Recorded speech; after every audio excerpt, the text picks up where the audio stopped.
Why you gotta be so rude or cruel? Perfect song for this.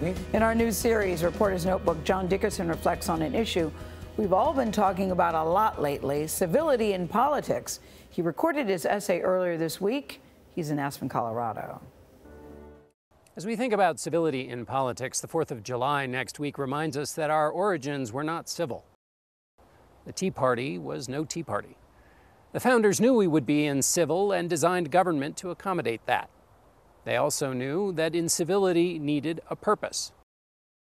The Declaration of Independence was an explanation of that original purpose, written because Jefferson wanted to show a decent respect to the opinions of mankind.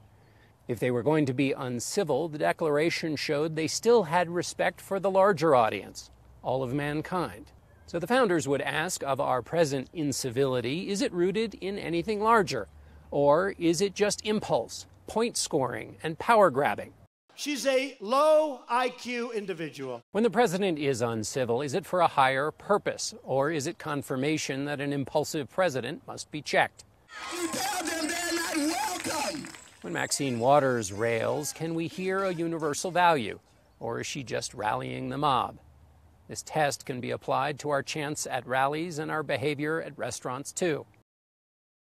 The 4th of July is not just a celebration, but an assignment.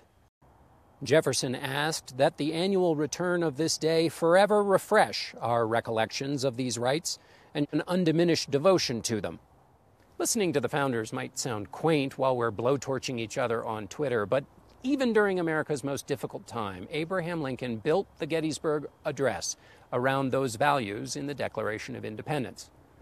The founders knew that we would sometimes treat each other like dogs, but because we're an example to the world, that we would all strive to do better. Refreshing that faith is why Wednesday should be more than just another day off. Very good point. Didn't your mom tell you guys when you were little, 2 wrongs don't make a right? Yes. And all this clamor and all this vitriol on both sides. Nobody's getting anywhere with it. You're right.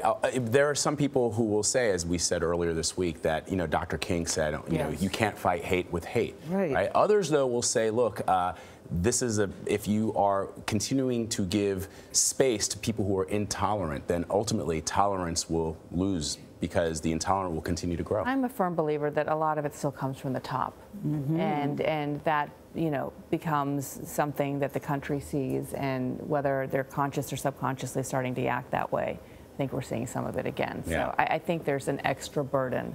Forget politics. Yes. Right. An extra burden for our leaders.